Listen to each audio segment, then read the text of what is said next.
आप सभी को जय मसीह की। आज परमेश्वर के वचन में आप सभी का स्वागत है। परमेश्वर पिता आज अपने वचनों के द्वारा आप सबको बहुत ऐसे आशीष को दे, वे अपने वचनों के द्वारा आपसे बोले और बातचीत करे। आज हम लोग नीति वचन 16 उसका 25 को देखेंगे, जहाँ इस प्रकार से लिखा है, ऐसा भी मार्ग है जो मनुष्य को सीधा जान पड़ता है, परंतु उसके अंत में मृत्यु ही मिलती है। और आज परमेश्वर पिता इन वचनों के द्वारा हमें कुछ बातों को सिखाना चाहता है, और क्यों ना आज हम अपने मार्गों के बारे में थोड़ी देर चिंतन करें। और परमेश्वर पिता चाहता है कि हम अपने मार्गों के बारे में सोचें कि जिन किन मार्गों में हम चल रहे हैं। कई बार हम अपने जीवन में ऐसे मार्ग का चुनाव करते हैं जो बहुत सीधा जान पड़ता है, बहुत आनंददायक जान पड़ता है। बुराई करना अच्छा लगता है, झूठ बोलना अच्छा लगता है, और अधर बोलते हैं, यहाँ पर बोलता है टेढ़ा जीवन, झगड़े उठाने वाला, झगड़े लगाने वाला जीवन बहुत अच्छा लगता है, कानाफूसी करने वाला जीवन बहुत अच्छा लगता है बोलता है। और अपने पड़ोसियों को कोई लोग फुसलाकर बुराई के मार्गों में ले जाना बहुत अच्छा लगता है, और दूसरों के परिवारों में लड़ाई जब होता है उसको देखकर लोग आनंद को मनाते हैं। और कई बार ऐसा मार्ग बहुत सरल लगता है, बहुत आसान लगता है, और लगता है कि मैं अपने जीवन का क्या कर रहा हूँ, आनंद ले रहा हूँ, मैं ऐसे मार्ग में चल रहा हूँ, मेरी जिंदगी बहुत आराम से गुजर रही है।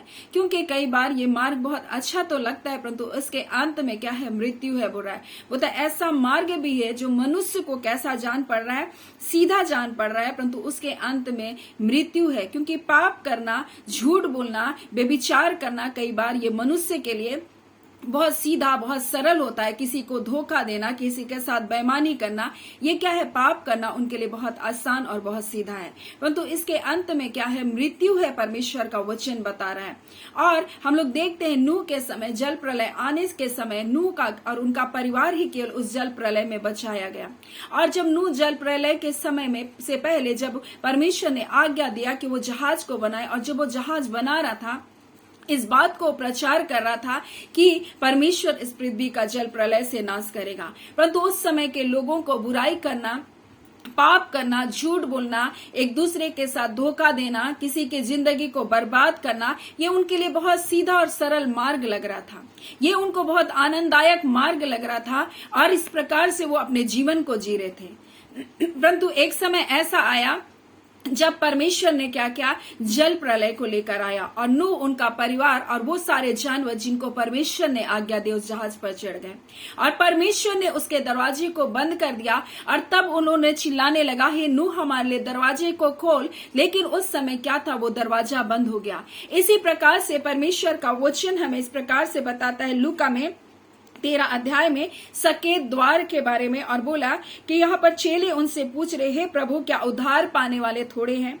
उसने उनसे कहा, सकेत द्वार में प्रवेश करने का यत्न करो, क्योंकि मैं तुमसे कहता हूँ बहुत तेरे हैं जो प्रवेश करना चाहेंगे पर ना कर सकेंगे। और उनका स्वामी बोलता है, उठकर दरवाजे को क्या करेगा, द्वार बंद कर चुका हो, और तुम बाहर खड़े खटखटा कर कहने लगोगे, हे प्रभु हमारे लिए द्वार खोल। और वह उनको उत्तर देगा, मैं तुमको नहीं जानता, तुम कहाँ के हो? और तब वह तुमसे कहेंगे, हमने तेरे सामने खाया पिया, तूने हमारे सामने उपदेश दिया। परंतु जब वह कहेगा, मैं तुमको नहीं जानता, तुम कहाँ के हो, हे कुकर्म करने वाले, मेरे सामने से क्या हो जाओ, बोलता है, तुम सब मुझसे दूर हो, बोल रहा है।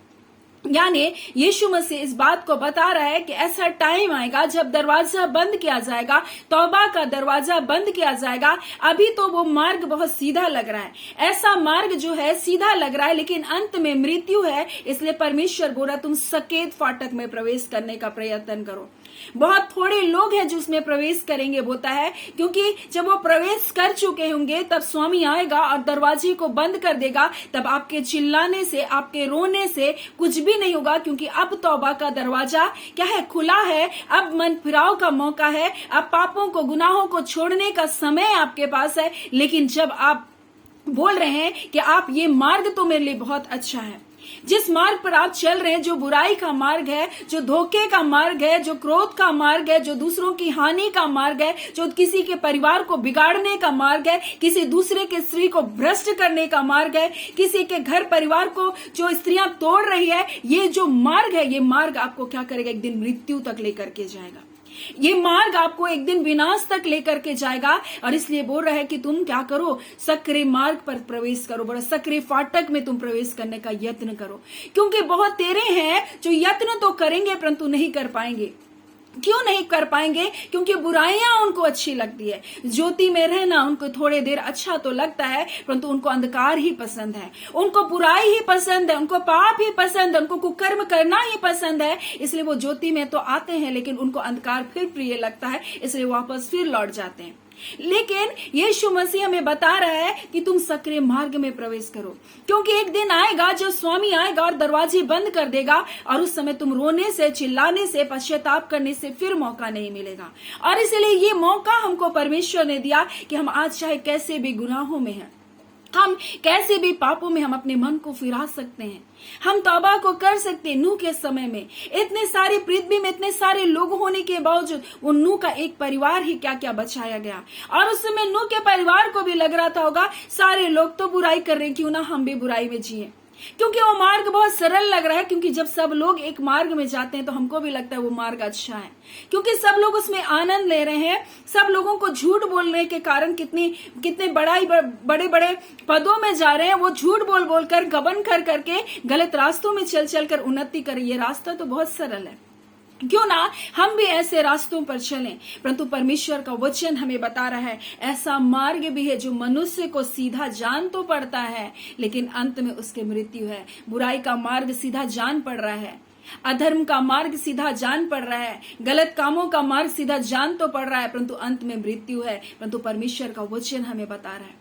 कि जिस प्रकार से नूह का घराना क्या क्या बचाया गया, वैसे अगर आप बचाया जाना चाहते, आपका घराना बचाया जाना चाहता, आपका परिवार बचाया जाना चाहता है, तो आपको भी जीवन के मार्ग को चुनना। यीशु मसीह बोलता है मैं ही मार्ग हूं बोल रहा है, मैं ही सत्य हूं और मैं ही जीवन हूं बोल रहा है।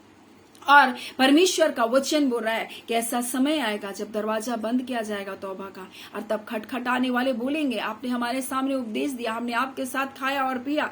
तब यीशु मसीह बोलेगा मैं तुमको नहीं जानता, तुम कहाँ के हो, हे कुकर्म करने वाले बोल रहा है, तुम सब मुझसे दूर हो जाओ बोल रहा है, और उनका भाग नरक का आग है करके बता रहा है। और इसलिए बोल रहा है जीवन के मार्ग को चुन, क्योंकि परमेश्वर का वचन कहता है, यीशु मसीह बोलता है धर्म उसके आगे आगे चलेगा और उसके पद चिन्हों को हमारे लिए मार्ग बनाएगा। यानी यीशु मसीह हमारे आगे आगे गया, आज हमको उसके पद चिन्हों पर चलना है। यीशु मसीह बोल रहा है मैं ही मार्ग हूं, मैं ही सत्य हूं, मैं ही जीवन हूं, जो मेरे पीछे होलेगा वो अंधकार में नहीं चलेगा बोल रहा है। फिर वो बोल रहा है उसके मार्गों में क्या है, भलाइयां पाई जाती है, उसके सब मार्ग कुशल के हैं। नीति वचन 3 उसका 17 में लिखा है उसके मार्ग आनंद के हैं। आज संसार में जिस आनंद को ढूंढ रहे वो क्षणिक है, और आप एक दिन इन आनंद को पाते पाते एक दिन ऐसे समय में आप चले जाएंगे जहां आपको अपना जीवन अच्छा नहीं लगेगा और शैतान आपके जीवन का नाश कर देगा। मार्ग सीधा तो है परंतु अंत में मृत्यु है, परंतु यीशु का मार्ग कुशल का मार्ग है, यीशु का मार्ग आनंद का मार्ग है, उसका मार्ग जीवन का मार्ग है। लिखा है भजन संहिता उसका 65 उसका 11 में इस प्रकार से लिखा, भलाई से भरे हुए वर्ष में मानो तूने मुकुट धरा है। बोलता है तेरे मार्गों में उत्तम उत्तम पदार्थ पाया जाता है। यानी उस मार्ग में, जिस मार्ग में यीशु ने हमें बुलाया, उसमें उत्तम उत्तम पदार्थ पाए जाते हैं। वो मार्ग कुशल के मार्ग है, उसके सब मार्ग कुशल के मार्ग हैं, उसके मार्ग शांति के मार्ग है, उसके मार्ग आनंद के मार्ग है। इसलिए बोल रहा है तू सक्रिय फाटक में प्रवेश कर, क्योंकि सक्रिय फाटक में प्रवेश करने वाले बहुत कम लोग होंगे। चाहेंगे तो सही परंतु वो कर नहीं पाएंगे बोल रहा है, क्योंकि उनको बुराई बहुत अच्छी लगती है। इसलिए नीति वचन 16 उसका 17 में लिखा, बुराई से हटना सीधे लोगों के लिए राजमार्ग है। और जब आप बुराई को छोड़ते हैं आप राजमार्ग में आते हैं, और राजमार्ग में आप चलते हैं तो उत्तम उत्तम पदार्थों को आप पाएंगे। राजमार्ग में जब आप चलेंगे आनंद से आप भरे जाएंगे। राजमार्ग में जब आएंगे आपके जीवन में कुशलता आएगी आपको ढूंढते हुए, क्योंकि ऐसा मार्ग है जो बोलता है कि सीधा जान तो पड़ रहा है, सरल जान तो पड़ रहा है, परंतु अंत में मृत्यु है, अंत में विनाश है बोल रहा है। इसलिए तो जीवन को चुन ले, जीवन के मार्ग को चुन ले बोल रहा है, क्योंकि वो जीवन का मार्ग यीशु मसीह है, वो शांति का मार्ग यीशु मसीह है, वो कुशलता का मार्ग यीशु मसीह है, वो भलाई का मार्ग यीशु मसीह है। सो आज अपने जीवन के लिए एक परमेश्वर एक मौका दिया कि हम अपने मार्गों के बारे में चिंतन करें कि हम किस मार्ग में चल रहे हैं। क्या वो मार्ग जीवन का मार्ग है? क्या वो मार्ग शांति का मार्ग है? क्योंकि बुराई से हटना होता है राजमार्ग बन जाता है, और इसलिए लिखा है कि बुराई से हटना सीधे लोगों के लिए राजमार्ग है। सो आइए आज हम राजमार्ग में चले, क्योंकि हमारा यीशु मसीह हमारा राजा है। वो अपने बच्चों को कभी भी उन दरिद्रताओं में लेकर नहीं जाएगा, वो अपने बच्चों को कभी भी उन दुष्टों की युक्ति पर नहीं छोड़ेगा। परमेश्वर आपके जीवन को आशीष देना चाहता है। वो आपके जीवन में भलाई से भरे हुए वर्ष को देना चाहता है। वो आपके जीवन में छुटकारे के वर्ष को देना चाहता है। वो आपके मार्गों में उत्तम उत्तम पदार्थों को देना चाहता है। इसलिए आप जीवन को चुने जो मार्ग मनुष्य की दृष्टि में बहुत अच्छा दिखाई तो दे रहा है, सरल दिखाई तो दे रहा है, चौड़ा दिखाई तो दे रहा है, बहुत तेरे लोग जा तो रहे हैं, लेकिन अंत में उसमें विनाश है। लेकिन जब हम नूह की तरह उस मार्ग को चुनेंगे जो परमेश्वर का मार्ग है, हम अपने जीवन को, अपने परिवार को हम बचा लेंगे। और उस समय बहुत तेरे लोग बोल रहे थे, नूह हमारे लिए दरवाजा खोल, परंतु वो नहीं खोल पाया क्योंकि उस दरवाजे को परमेश्वर ने बंद किया। आज वो तौबा का दरवाजा जब परमेश्वर बंद कर देगा, हम फिर उसमें प्रवेश नहीं कर पाएंगे। आज मौका है हमारे लिए कि हम उस जीवन के मार्ग में प्रवेश करें। सो परमेश्वर पिता इन वचनों के द्वारा हम सबको बहुत ऐसे आशीष को दे। आमीन। आइए हम प्रार्थना करें। धन्यवाद देते हैं जीवते सच्चे सामर्थी मेरे पिता परमेश्वर, प्रभु यीशु के नाम से प्यारे पिता, हम आपके निकटता, आपकी हुजूरी में आते हैं आज के सुंदर दिन के लिए, सुंदर आशीष के लिए, भलाई के लिए जो आज आपके दिन आपके बच्चों को आप दे रहे पिता, आपका धन्यवाद पिता।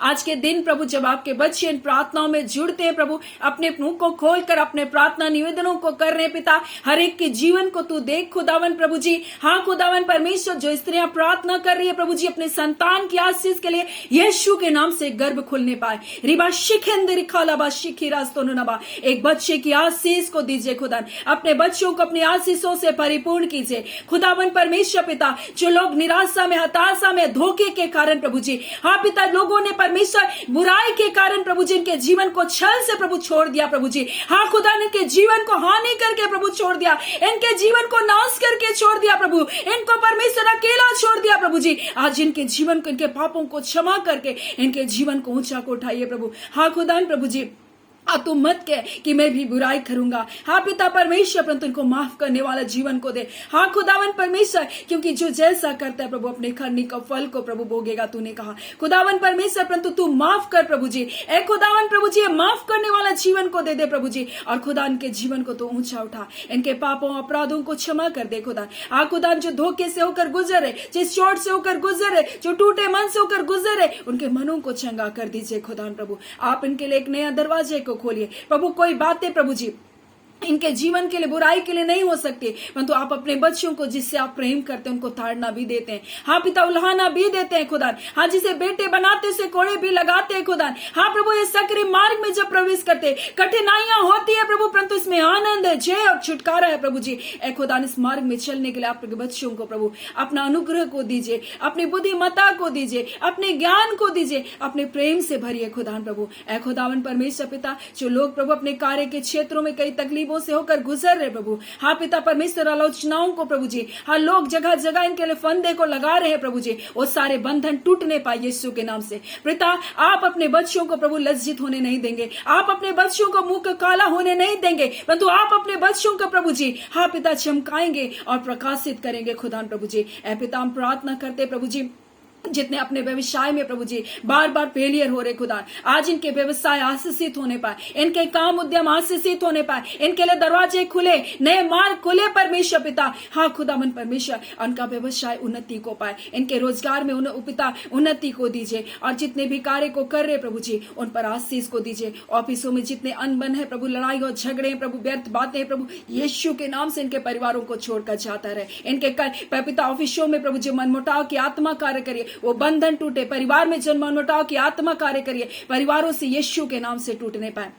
आप पिता, एक एक बातें परमेश्वर आपके अधीनता में देते हैं आपके लोगों के जीवन के लिए। पिता, इनके जीवन को आप संचालित कीजिए, आप इनके पिता है प्रभु। आप कहते हैं किसी भी डर और भय में न जियो, मत डरो प्रभु। आप कहते हैं पिता, आप उनके परमेश्वर है पिता, आप उनके पिता हैं। जब आप हैं खुदा, ने डरने की जरूरत नहीं, चिंता करने की जरूरत नहीं, क्योंकि हर बुराई से आप अपने बच्चों के लिए भलाई को उत्पन्न करेंगे प्रभु। आपसे जो प्रेम करते हैं उनके लिए सब बातें मिलकर भलाई ही को उत्पन्न करेगी प्रभु। आपका धन्यवाद करते हैं पिता, आज के दिन की हर एक आशीष, जय और छुटकारा यीशु के नाम से पिता आपके बच्चों के जीवन में आने पाए। खुदावन, जो परमेश्वर अपने जॉब को सर्च कर रहे प्रभु जी, अच्छी जॉब यीशु के नाम से मिलने पाए। खुदावन, ये ब्लेसिंग की हम घोषणा करते हैं, जितने इसमें जुड़ते हैं प्रभु, अच्छी जॉब को यीशु के नाम से पाने पाए। खुदावन परमेश्वर प्रभु, और इस बात के वो गवाह होने पाए खुदावन कि आप इनके लिए अद्भुत कार्य किए पिता। हम आपका धन्यवाद करते पिता, अपनी शांति को आपके लोगों को दीजिए, अपने बेटे बेटियों के लिए उत्तम जीवन साथी को दीजिए खुदा। हम धन्यवाद करते परमेश्वर, विवाह की जितनी रुकावटें बंधन है